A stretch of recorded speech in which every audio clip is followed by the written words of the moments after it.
El Holocausto revela al mundo el horror antisemita en su forma más extrema.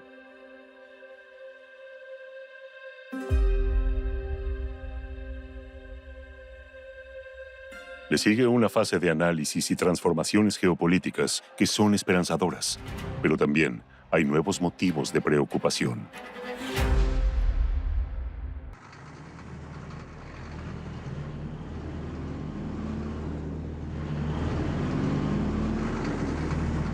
A finales de enero de 1945, en su avance hacia Berlín, la División número 100 del Ejército Rojo descubre casualmente, cerca del frente oriental Auschwitz-Birkenau, el mayor campo de concentración y exterminio del denominado Tercer Reich.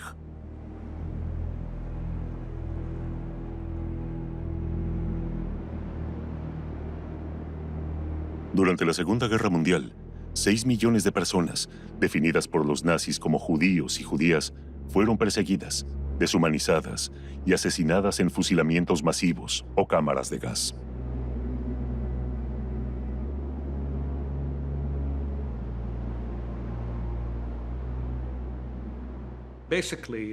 Mataron a 2/3 de los judíos europeos. Hubo sobrevivientes, ciertamente, pero todos perdieron familiares. Familias enteras quedaron desmembradas. Muchos gobiernos reconocieron de mala gana que el sufrimiento de los judíos alcanzó una dimensión distinta al sufrimiento del resto de la población. La mayoría de los que sobrevivieron no recuerdan el retorno con nostalgia. No fueron recibidos con los brazos abiertos. Está la historia de mi padre, que fue liberado en mayo de 1945 del campo de concentración y regresó a su ciudad natal cerca de Auschwitz. Él me contó, tuvimos que defendernos. Tuvimos que defendernos porque muchos polacos querían nuestras viviendas. Se habían apropiado de ellas y decían, ¿cómo? ¿Hay judíos que han sobrevivido y están regresando? Son frecuentes historias como esta. Tras la guerra, 240.000 sobrevivientes del Holocausto retornan a sus ciudades y aldeas natales en Polonia. En 1939, vivían en Polonia 3,5 millones de judíos. En Kielce vivían antes de la guerra 24.000 judíos. Apenas 200 de ellos regresan a Kielce, menos del 1%. Al encontrar sus casas ocupadas por polacos, 160 son alojados en un edificio que pone a su disposición una organización judía. Allí debían empezar una nueva vida. Pero apenas un mes después de instalarse, comienza a correr por la ciudad el rumor de que los judíos tienen a un niño atrapado en el edificio. Supuestamente, habrían secuestrado al niño para extraerle sangre, que necesitarían después de su larga estadía en los campos de la muerte. La familia del niño informó a sus colegas, pues toda la familia Blaszczyk trabajaba en una fábrica de Ludwikow. Los trabajadores se sumaron a la multitud y marcharon después del almuerzo, alrededor de las 12 hacia Planty. Así comenzó el pogromo de Kielce.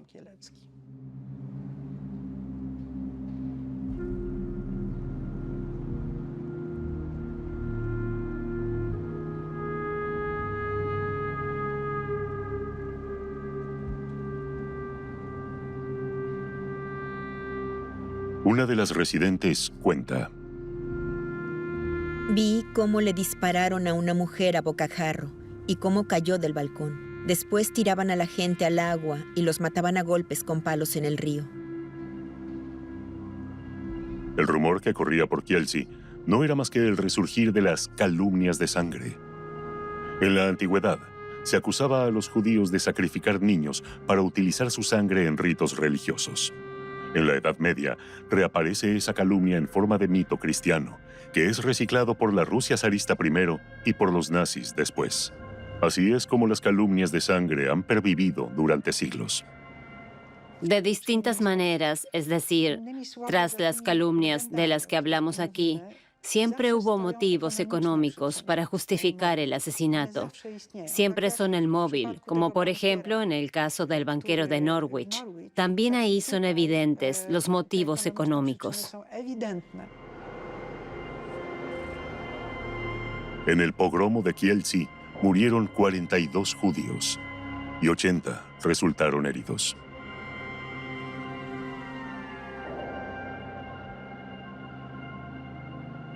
La brutalidad del pogromo arrebata a muchos judíos la esperanza de poder empezar una nueva vida en Polonia tras el fin de la ocupación nazi.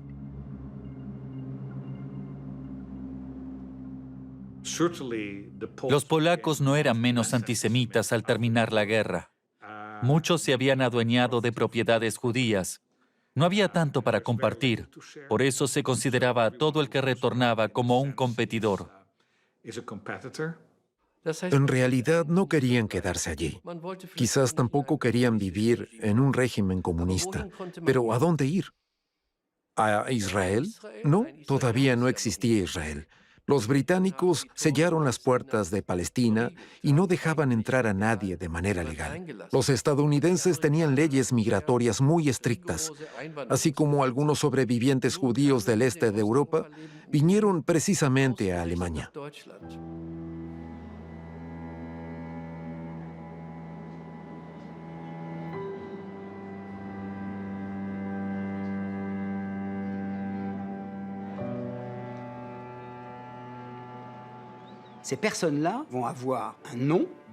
Los sobrevivientes de los campos de concentración fueron calificados como desplazados.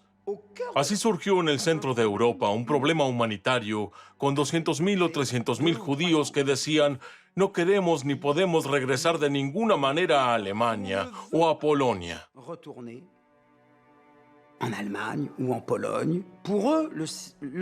Para ellos era un cementerio.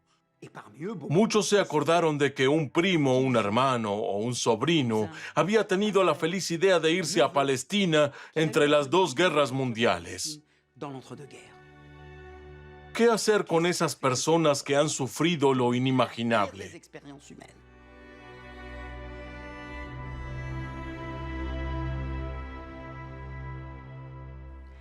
La ONU reconoció entonces, y me parece que también la opinión pública mundial, que no se les podía negar una petición elemental.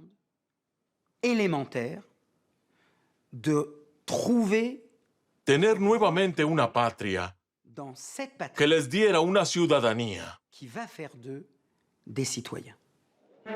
Muchos de los judíos sobrevivientes marchan entonces a Palestina. Quieren unirse a los 600.000 judíos que ya viven en Palestina y que ya han sentado la piedra angular de un nuevo Estado, con infraestructuras, instituciones y universidades. La fundación de un Estado que les sirva de refugio da a la lucha de los judíos que llegan al país desde finales del siglo XIX la legitimación moral necesaria. El 29 de noviembre de 1947, la Asamblea General de la ONU aprueba una resolución que prevé la división de la región bajo mandato británico en un Estado árabe y un Estado judío. La ONU encarga la tarea a los británicos, que están todavía en el país. Pero los árabes rechazan una división que están dispuestos a impedir con las armas. Los británicos aceleran su retirada y el 14 de mayo de 1948, el primer ministro, David Ben-Gurión, proclama la fundación del Estado de Israel. Eso fue para el pueblo judío un giro copernicano. Un giro que afectó tanto a la naturaleza del antisemitismo como a la manera de experimentarlo y percibirlo.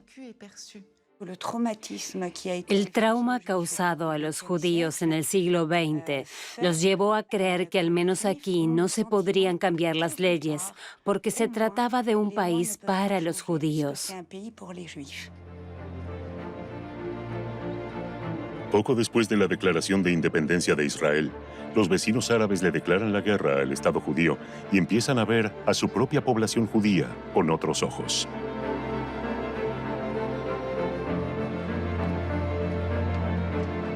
Los judíos de Irak y Yemen son las primeras víctimas de un antisemitismo que toma como pretexto la fundación del Estado de Israel.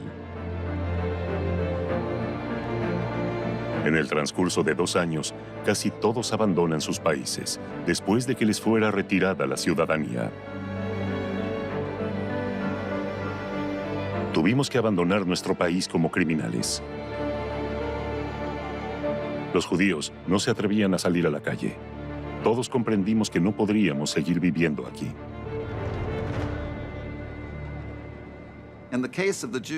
En el caso de los judíos que huyeron de los estados árabes, el detonante fue la guerra de independencia. Pero ya antes había ejemplos de violencia contra judíos en los estados árabes. En realidad es una historia muy larga. En 1948 vivían unos 850.000 judíos en los países árabes. Mientras que en el continente europeo la mayor comunidad judía, con 2 millones de personas, vivía en la Unión Soviética.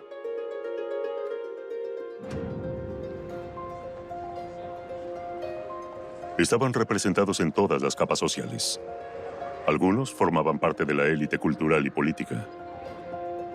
Y como gozaban de protección individual, debido a su labor prosoviética, les resultó casi imposible conservar su identidad judía. El 4 de octubre de 1948, Golda Meir fue nombrada embajadora de Israel en Moscú. A principios del siglo XX, huyó con sus padres de los pogromos de la Rusia zarista. La Unión Soviética es el primer país que reconoce al Estado judío. En las calles de Moscú, decenas de miles de judíos vitorean a Golda Meir, con lemas como «El pueblo judío vive», pero para Stalin se trata de una exhibición demasiado ostentosa de un nacionalismo judío. Golda Meir fue recibida con entusiasmo y júbilo durante su visita a la sinagoga de Moscú. Probablemente esto atemorizó a los soviéticos. Tenían la sensación de que la comunidad judía se reconocía en ese recién fundado Estado de Israel.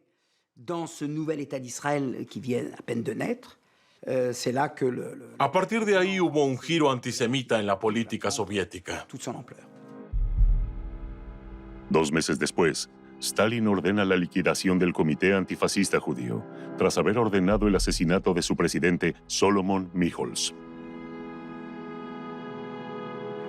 Stalin teme que peligre el compromiso con el comunismo y combate por ello todas las religiones, estableciendo la identidad eslava como piedra angular.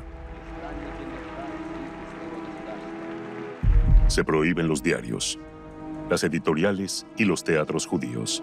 Y Stalin orquesta públicamente la detención de miles de judíos.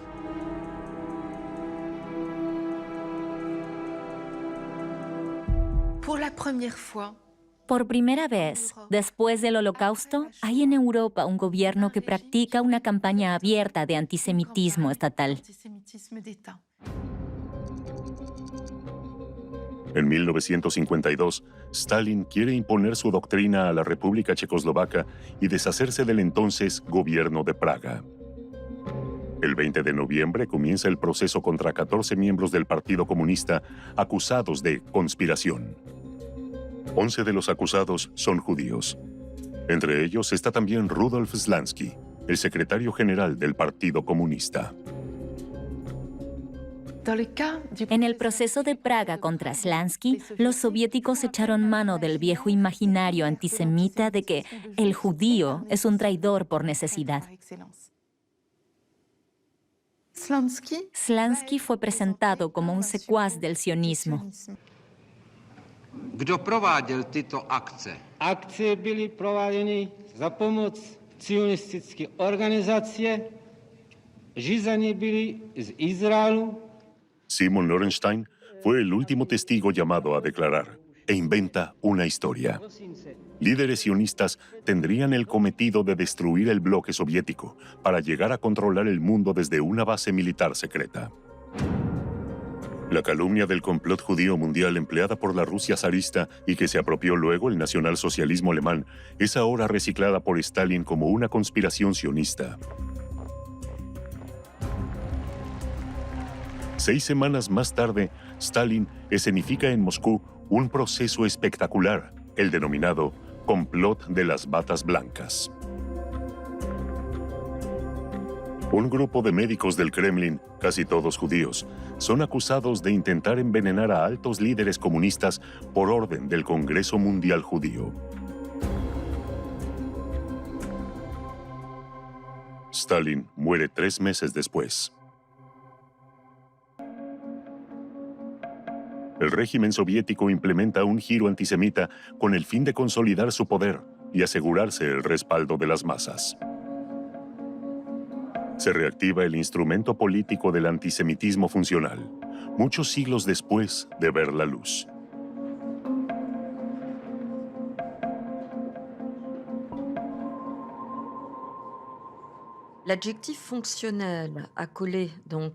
El adjetivo funcional con el que se califica al antisemitismo permite entender por qué esa doctrina del odio ha perdurado tanto tiempo.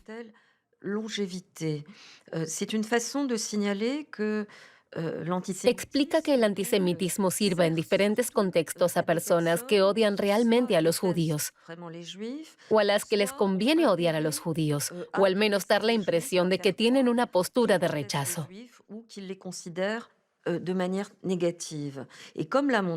Como demostró Hannah Arendt, los regímenes totalitarios tienen siempre que movilizar a las masas a favor o en contra de algo, pero es más fácil en contra de algo. Al igual que en la Unión Soviética, los líderes políticos del mundo árabe nombran a los enemigos internos para consolidar su poder. El antisemitismo funcional es un instrumento de esa estrategia. El 14 de noviembre de 1954, Jamal Abdel Nasser se convierte en jefe de Estado de Egipto. Tras consolidar su poder, aúna al mundo árabe bajo su liderazgo y se convierte en su portavoz indiscutido. El antisemitismo moderno alcanza en pocos años una nueva dimensión en el mundo árabe.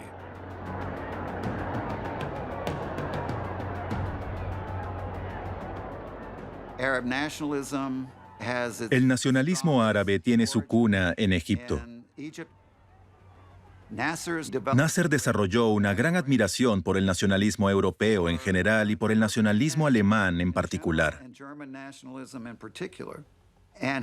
Veía en ello una vía para restablecer la identidad árabe, el orgullo árabe y el futuro árabe.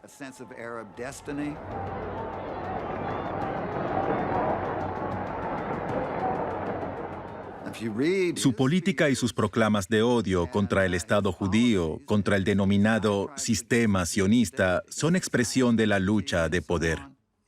Se trata más bien de objetivos políticos que una cuestión de purismo.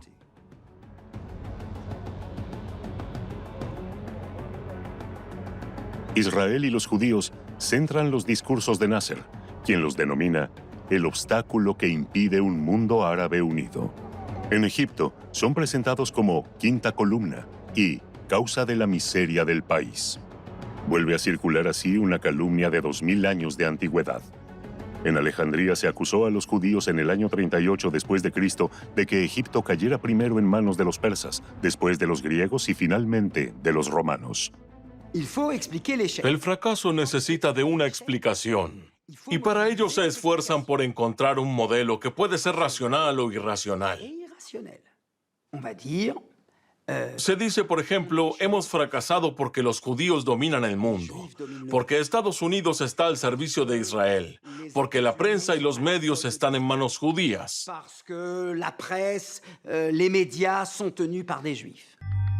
Para divulgar la narrativa de la conspiración judía, también el hermano de Nasser utiliza los protocolos de los sabios de Sión, el panfleto antisemita más vendido en el mundo. Imprime una nueva edición y la publica en el mundo árabe.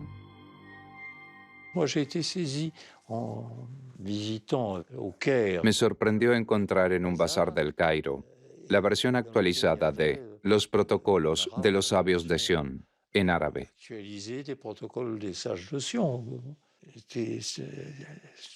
Me dejó estupefacto encontrar en el Cairo ese panfleto emitido en la Rusia zarista y modernizado luego por Goebbels.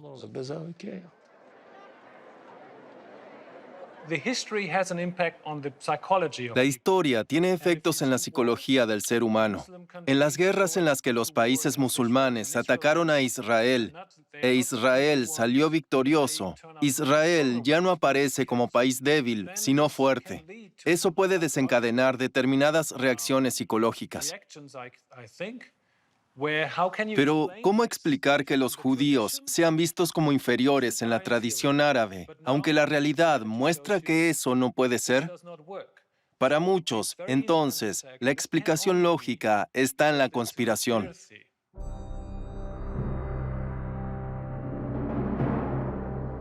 También los islamistas radicales propagan la idea de un complot judío. Durante la Segunda Guerra Mundial, el Gran Muftí de Jerusalén, un aliado del régimen nazi, divulga ese mito en la radio árabe. Los Hermanos Musulmanes, el mayor movimiento islamista radical existente, sigue propagando esa idea en 1954, radicalizando aún más el discurso. El autor fue Sayyid Qutb, el influyente ideólogo de la organización. Está considerado el teórico de la yihad armada y es autor del libro Nuestra lucha contra los judíos.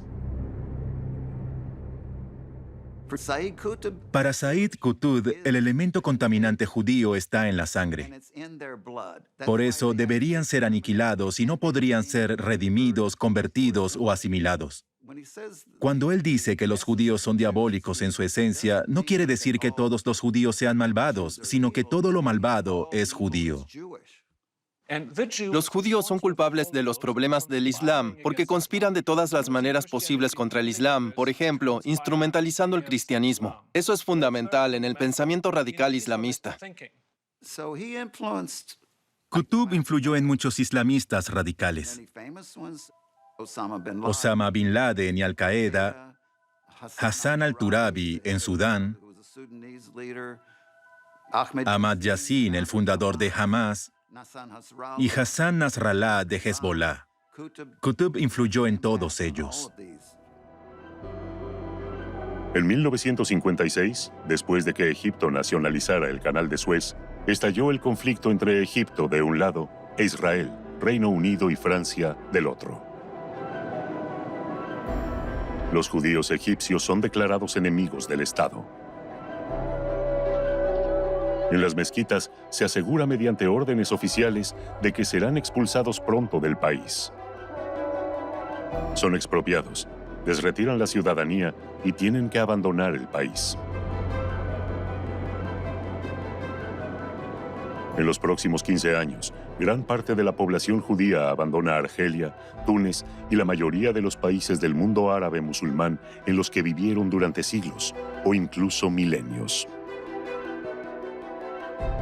La discriminación, la intimidación y la violencia no son las únicas causas de la salida del país, pero sí las fundamentales. Esos países carecen ya de comunidad judía. Sin embargo, crece el antisemitismo. Cuando se sataniza al judío, cuando lo declaran la raíz de todos los males, se vuelve entonces tan invisible como Satanás. El judío no es algo visible a lo que se pueda apuntar con el dedo. El judío es un concepto, no una persona. En los países árabes musulmanes, el antisemitismo sin judíos es parte integral de la opinión pública.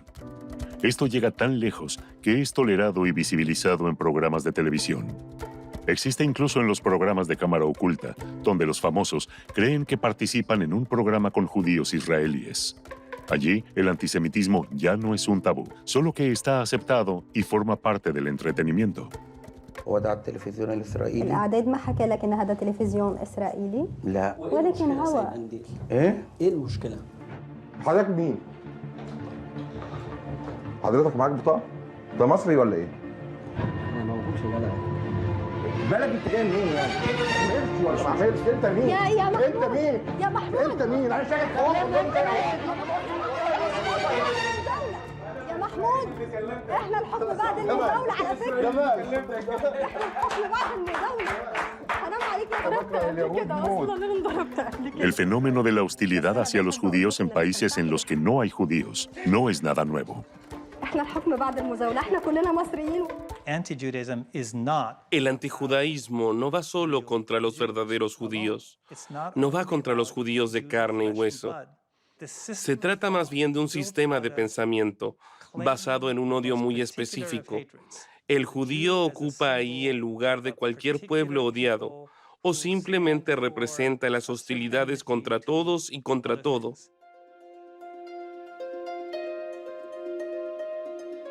A mediados de los años 50, los judíos constituían el 0.005% de la población mundial. Un tercio, 3.5 millones, viven en Europa.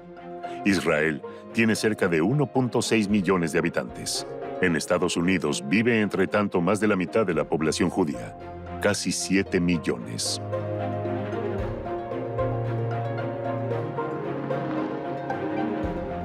Aunque en Estados Unidos los judíos son libres y gozan de igualdad de derechos, en algunas instituciones se ha establecido un claro racismo antisemita. La mayoría de las grandes universidades de Estados Unidos intentaron limitar el número de estudiantes judíos entre los años 1920 y 1960. Implementaron cuotas para que las universidades fueran instituciones mayoritariamente blancas, anglosajonas y protestantes.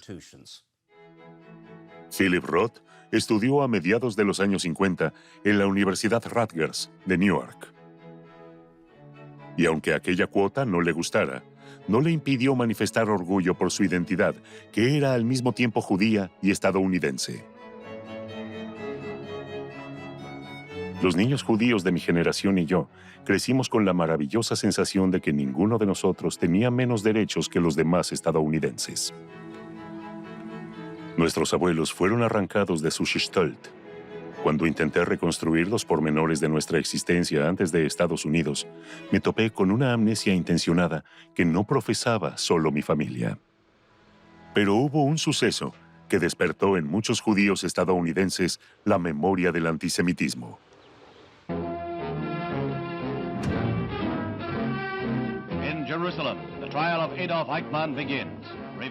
En 1961, el proceso contra Adolf Eichmann en Jerusalén causa gran revuelo internacional. El oficial de las SS es considerado uno de los responsables del exterminio masivo de los judíos, la denominada solución final durante la Segunda Guerra Mundial. Muchos sobrevivientes prestan testimonio. Es el primer juicio por crímenes de guerra contra el pueblo judío. En el marco del juicio de Eichmann, muchos judíos de Estados Unidos se vieron confrontados por primera vez con la dimensión de todo el horror vivido en Europa bajo la dictadura nazi. Eso originó un judaísmo muy militante. Surgieron nuevos grupos extremadamente militantes como la Liga de Defensa Judía que dijeron nunca más.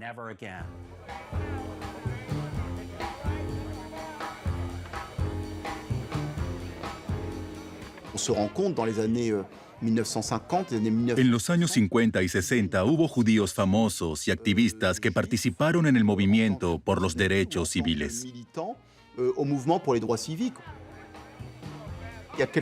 La denominada alianza entre comunidades negras y judías era muy fuerte.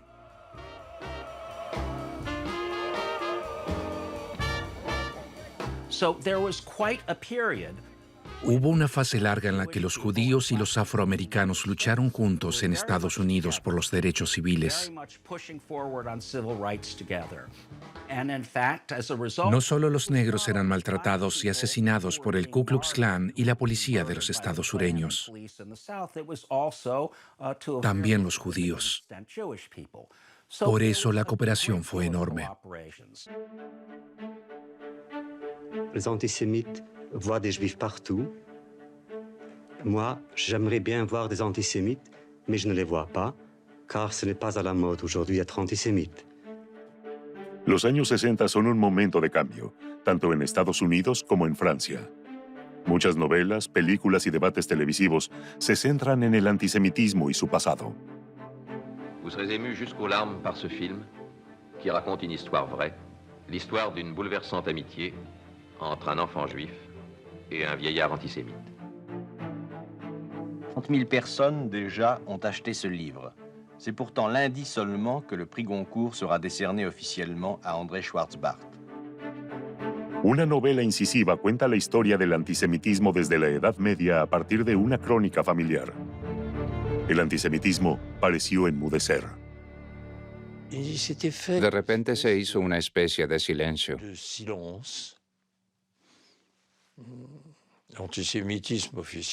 El antisemitismo oficial desapareció.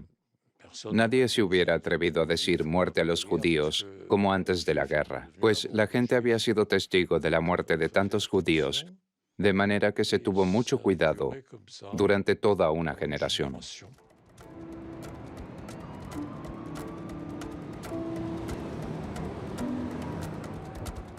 En los años 60, ese fenómeno se analiza e investiga también en las universidades. Desde Hannah Arendt hasta Stanley Milgram, sociólogos, psicólogos y filósofos investigan los mecanismos universales del odio. La necesidad de explicar ese fenómeno es enorme y va acompañada de cierta modestia. La gente sabe exactamente que, si bien pueden arrojar algo de luz sobre el problema, no lo pueden explicar completamente. Desde el fin de la guerra, el historiador Jules Isaac publica varios libros sobre la génesis del antisemitismo. A principios de los años 60, goza de gran influencia internacional sobre la percepción de los judíos. On me dira, pourquoi vous tournez du côté de l'antisémitisme religieux chrétien qui ne joue plus de nos jours qu'un rôle secondaire? Pourquoi? Parce que je suis historien habitué à considérer de tels problèmes dans toute l'ampleur de leur durée et non pas dans l'instant présent passager, éphémère.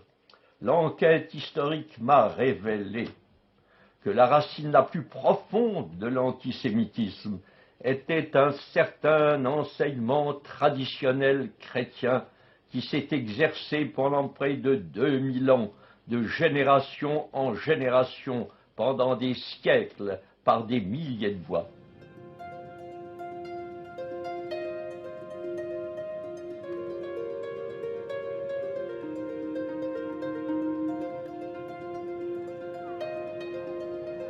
El 13 de junio de 1960, el Papa Juan XXIII le concede una audiencia a Jules Isaac.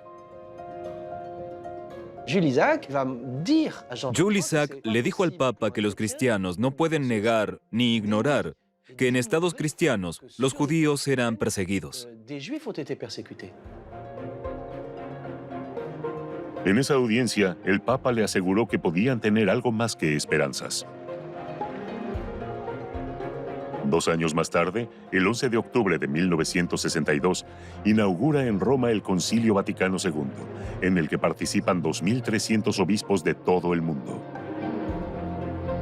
Su propósito, evaluar el nuevo papel de la Iglesia en el mundo moderno. Entre sus objetivos está el redefinir la relación entre el cristianismo y el judaísmo.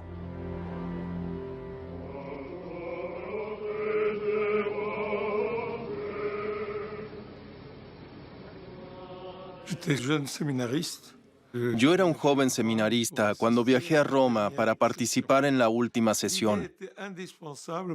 Esa idea era indispensable para restablecer una visión positiva del pueblo judío y del judaísmo.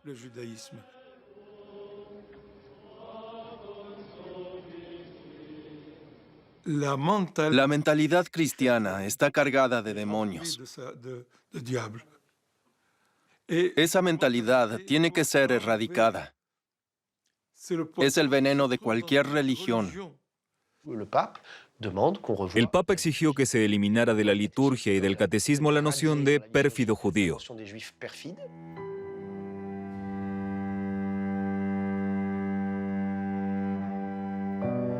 En octubre de 1965, tras 3 años de debate, se aprueba una declaración.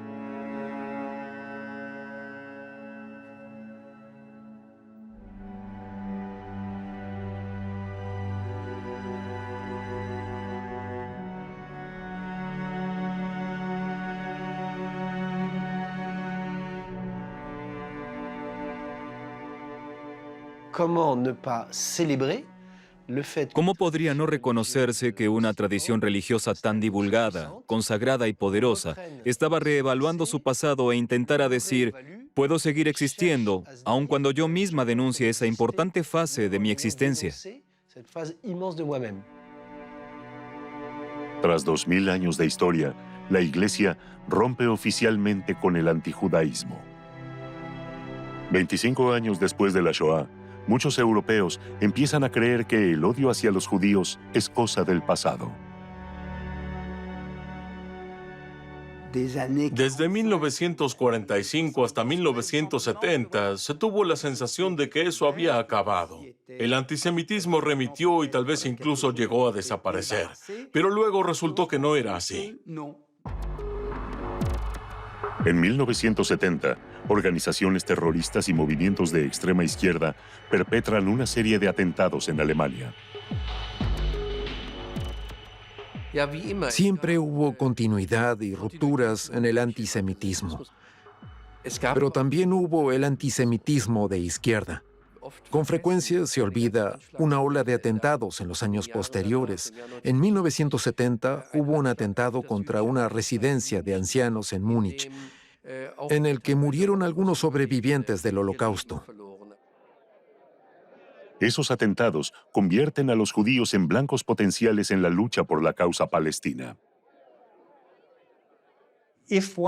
Si antisemitismo significa imaginarse el poder de los judíos, exagerarlo y entenderlo como un desafío primario que debe ser superado para garantizar el bienestar de la comunidad propia y del mundo, entonces Israel representa un capítulo muy especial de esa historia.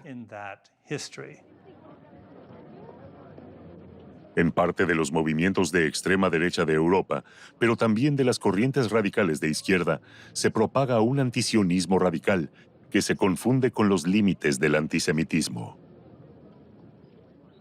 El antisemitismo de izquierda no desapareció del todo tras la Segunda Guerra Mundial.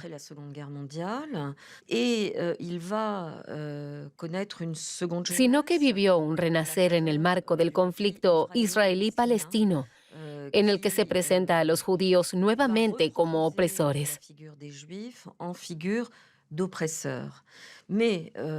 No obstante, considero importante decir que una parte de los radicales de izquierda no son antisemitas.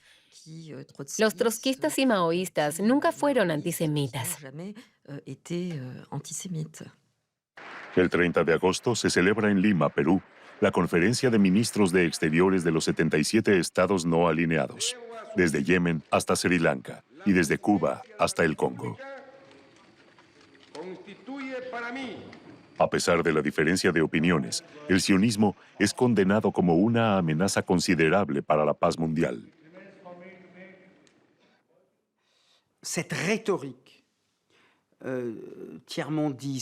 Esa retórica tercermundista o revolucionaria presenta a Israel, no siempre, pero en algunos casos, como cómplice del imperialismo, como un país fascista y racista, forjando así una imagen completamente negativa. Eso comienza con la Unión Soviética, pero se produce luego en gobiernos revolucionarios que encuentran aquí, precisamente, lo que algunas sociedades o sus dirigentes necesitan con urgencia para restar importancia a las críticas e impugnaciones. Un chivo expiatorio. El 10 de noviembre de 1975 se aprueba una resolución contra el sionismo por iniciativa de Europa del Este y las naciones árabes. En dicha resolución, la Asamblea General de la ONU, cuyo secretario general era el austríaco Kurt Waldheim, exoficial del ejército nazi, declara al sionismo como una forma de racismo. Esa resolución de la ONU fue anulada en 1991, pero la asociación entre sionismo-racismo ya es un hecho que parece consagrado. El antisionismo se convierte así en una nueva forma de antisemitismo. Unos lo defienden con el pretexto del antirracismo, otros hacen gala de defender los derechos humanos.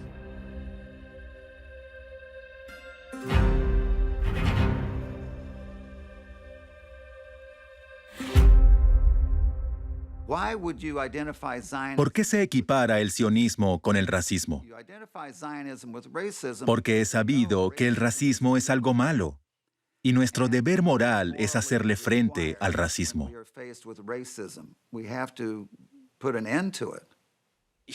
Puedo criticar a Israel, puedo decir algo en contra de Israel, Puedo incluso hacer algo en contra de Israel. Eso no tiene nada que ver con antisemitismo. Es cierto, cualquiera puede criticar a Israel, eso está claro. Pero en el momento en que se recurre a clichés antijudíos, en ese momento se cierra un círculo y se utiliza de nuevo una imagen contra los judíos, tal y como lo conocemos desde hace décadas o desde hace siglos. Seguramente hay personas que consideran aplastante el poder de Israel. Podría poner como ejemplo a un palestino que viva en Cisjordania o en la Franja de Gaza.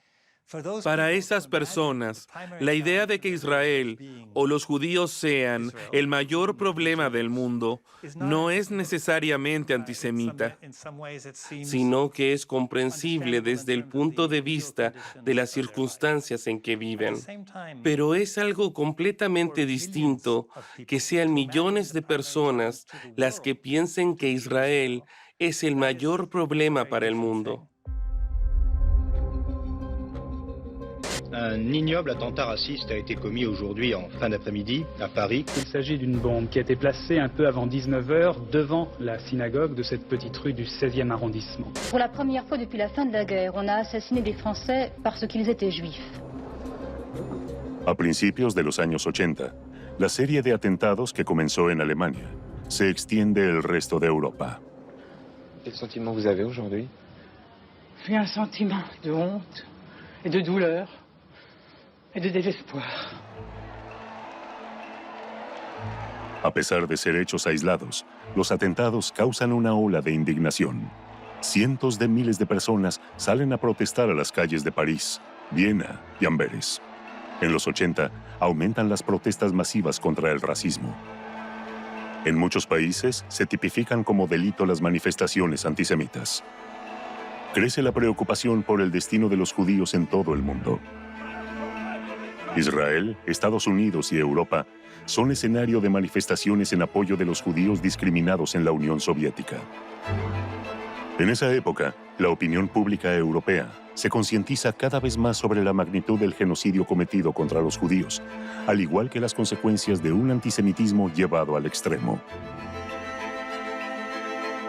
Los negacionistas del Holocausto aprovechan el momento para difundir su tesis, limitada hasta entonces a un estrecho círculo. Esa tesis se convierte pronto en el axioma del discurso político de la ultraderecha. Es la fantasía antisemita por excelencia. Encaja perfectamente con la antigua idea de la conspiración, porque ¿cómo es posible convencer a miles de sobrevivientes de que testifiquen sobre lo ocurrido en los campos de concentración y los guetos? Imagínense la magnitud de la conspiración. Un engaño de tal alcance. Si tenemos en cuenta la historia de las fantasías antisemitas sobre la magnitud del complot judío, se puede entender por qué el Holocausto es entonces la coronación de toda la obra. Como reacción, se organizan cada vez más viajes a Auschwitz. Sobrevivientes toman la palabra.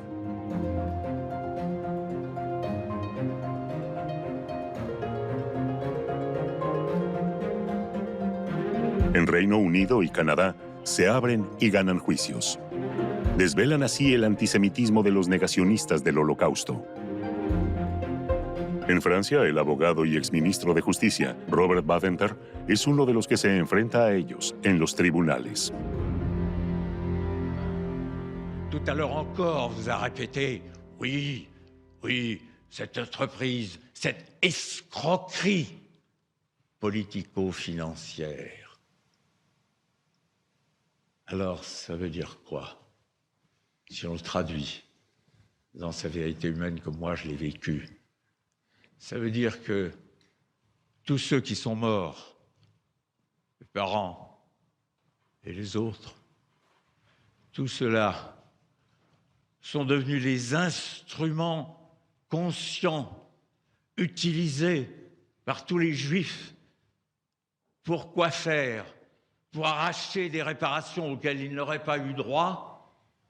Les mots ont un sens, sauf pour ceux qui les utilisent, comme vous, et pour qu'il n'y ait aucune équivoque, que les choses soient claires. Pour moi, jusqu'à la fin de mes jours, tant que j'aurai un souffle, monsieur Forisson, vous ne serez jamais, vous et vos pareils, que des faussaires de l'histoire. Des faussaires de l'histoire, et de l'histoire la plus tragique qui soit, dont j'espère que l'humanité tirera, elle, la leçon et gardera le souvenir.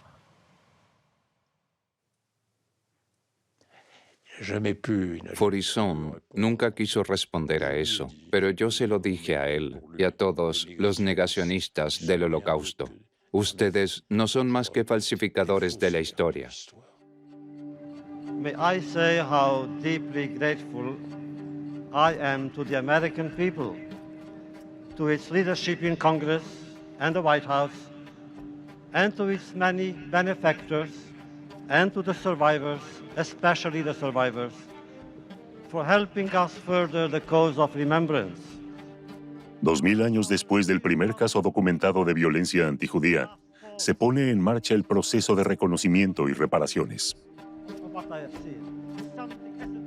Des descendants des Juifs expulsés d'Espagne pendant l'Inquisition. Pendant 3 ans, Madrid donne la possibilité à ces Juifs de demander la nationalité espagnole, un geste très fort dont l'objectif est de réparer une tragédie vieille de 5 siècles. ¿Cuánto os hemos echado de menos? Church report confesses England was birthplace of blood libel in 1144. Si on prend l'histoire de l'antisémitisme, En cuanto a la historia del antisemitismo, algunos investigadores han buscado un sistema de antecedentes, de alerta, basado en ciertos contextos históricos. Pero parece que no existe. Vivimos y esperamos que todo salga bien. Pero el mal no deja de volver, a veces de forma inofensiva, otras de forma desastrosa. Cuando una institución judía es hoy en día blanco de un ataque en Alemania, la primera pregunta que se plantea, lo que se preguntan los miembros de la comunidad judía es, ¿de dónde ha venido? ¿Quiénes fueron? ¿Fueron extremistas de derecha, extremistas de izquierda o fueron fundamentalistas islámicos? Y eso demuestra que tenemos un verdadero problema, porque los judíos son blanco de los más diversos grupos. Les agressions contre des lieux de culte ou des établissements appartenant à la communauté juive. Well, we'll stay with that story now because a new survey of Jewish Londoners says they feel threatened by Islamic 386 actes antisémites ont été recensés. C'est 120 de plus que l'an dernier. Sur la même période, je précise. We must confront the reality that around the world anti-Semitism is on the rise. We cannot deny it. Les actes antisémites ont augmenté de 45% en un an, entre janvier et août 2012. Actualmente se está escribiendo un nuevo capítulo del antisemitismo. Resulta prematuro hacer una lectura histórica porque es parte de nuestro presente. Ese nuevo capítulo es tanto más difícil de interpretar, ya que suscita esperanza y preocupación a un tiempo. El antisemitismo nunca ha sido denunciado, castigado y condenado con tanta vehemencia como ahora. Sin embargo, eso no impide que se manifieste de forma cínica o velada. Ya sea como un discurso de odio, ya sea de forma tímida o encubierta, el antisemitismo existe en numerosas y nuevas formas. Algunos lo difunden sin ser conscientes de ello o sin conocer la historia de fondo. Otros, en cambio, conocen muy bien el pasado que explotan. El aumento del antisemitismo en las últimas décadas no se puede explicar con el antisemitismo de épocas anteriores, ni se puede equiparar con él. El antisemitismo actual no tiene ningún vínculo con el antisemitismo de finales del siglo XIX, como tampoco lo tiene con el de la Edad Media, ni siquiera es comparable con los años 30 del siglo pasado.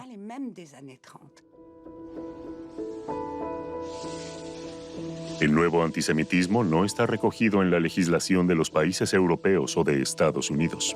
Pero en los últimos años se ha puesto de manifiesto su actualidad, sobre todo en forma de asesinatos o atentados aislados.